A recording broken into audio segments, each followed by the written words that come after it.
They're not well trained. They're not well equipped. They're just pushing them into these battles like Soledar and Bakhmut, taking massive casualties for very incremental gains. And what they eventually take control of is they've largely destroyed in the process of actually seizing. How significantly does it change the battle?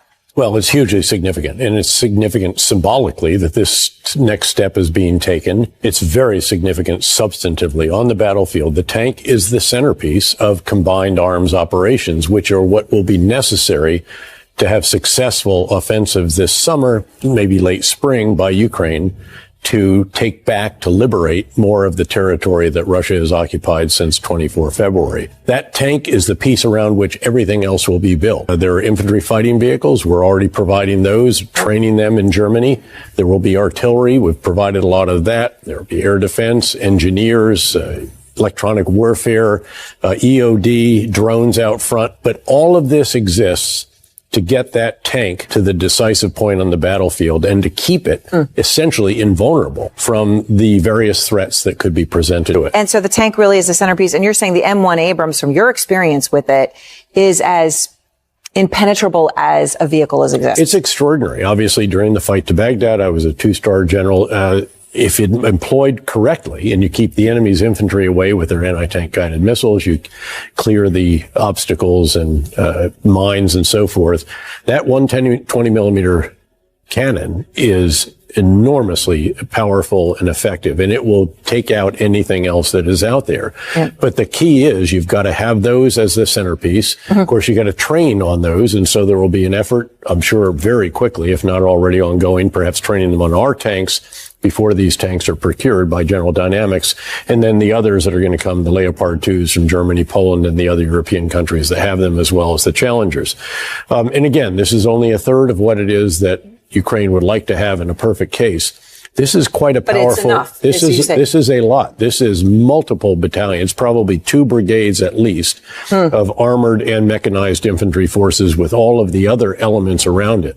And that can be a very powerful punch. And it could enable them to break through in some key areas and ideally deny Russia that opportunity to support the elements in Crimea directly from Russia. I think it puts the support for Crimea. I don't think it puts Crimea. That's a whole different military problem. It could enable the Ukrainian forces to get the multiple launch rocket system with the precision missiles in range to take out some of the very important air and naval bases and so forth in Crimea.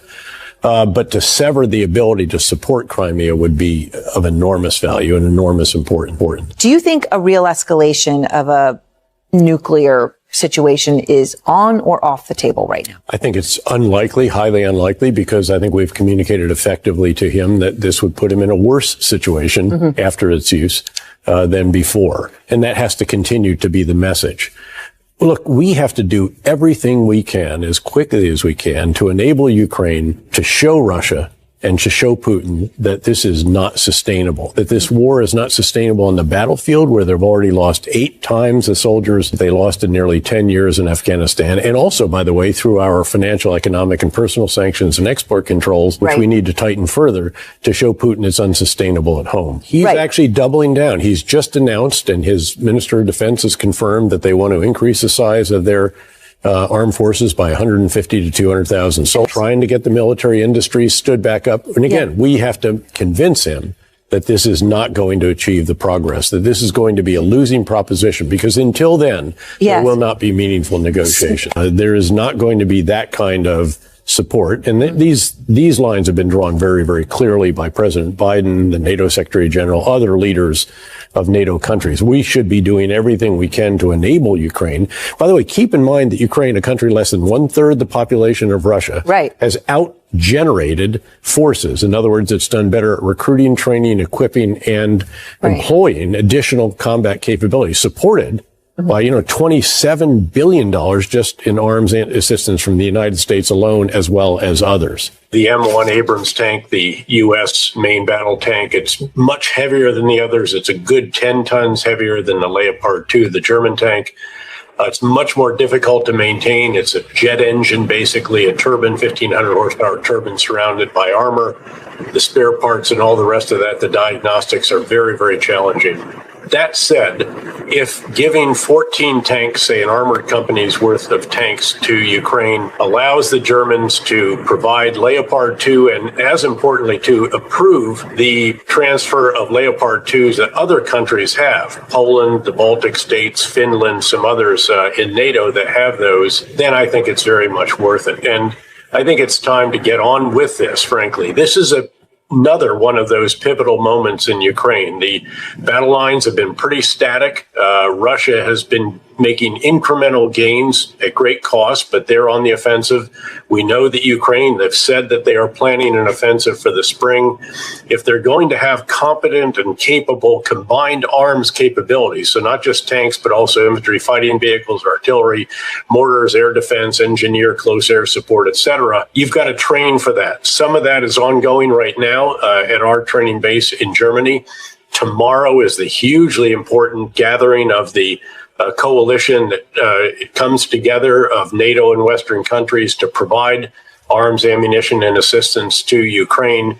I think it would send a very important message for us to say, look, if giving, again, 14 tanks of ours to free up the Leopard 2s that other countries want to give, Poland is eager to do that. And by the way, many of those will be replaced by the M1 Abrams tank ultimately. Let's get on with it. In addition to what are reportedly going to be very important other announcements by the U.S., which of course has done an incredible job of leading the world in providing staggering quantities of arms, ammunition, and material, over $24 billion just since the beginning of the invasion. And this seems to me to be a pretty modest increment in that, yes, it's a strategic decision, but we should get on with this. Obviously, on the battlefield, where he's already lost probably 9 times more soldiers than the USSR lost in nearly 10 years in Afghanistan. That has to continue, tragically, terribly. But also, there have to be further efforts to tighten the financial, economic, and personal sanctions, and also the export controls, so that what Putin is trying to do, 2 days ago, he announced his plans to increase the size of the Russian military by 150 or 200,000 soldiers. There's another conscription drive expected, and he's trying to revive the military industries in Russia to provide the arms and ammunition for this expanded force as well. Again, he's got to be convinced that this is unsustainable on both the battlefield and on the home front, and that takes a lot of activities, comprehensive approach to do that. But above all, there has to be unwavering determination on the part not just of the courageous Ukrainians who have demonstrated that in spades, but also among the Europeans and the Americans.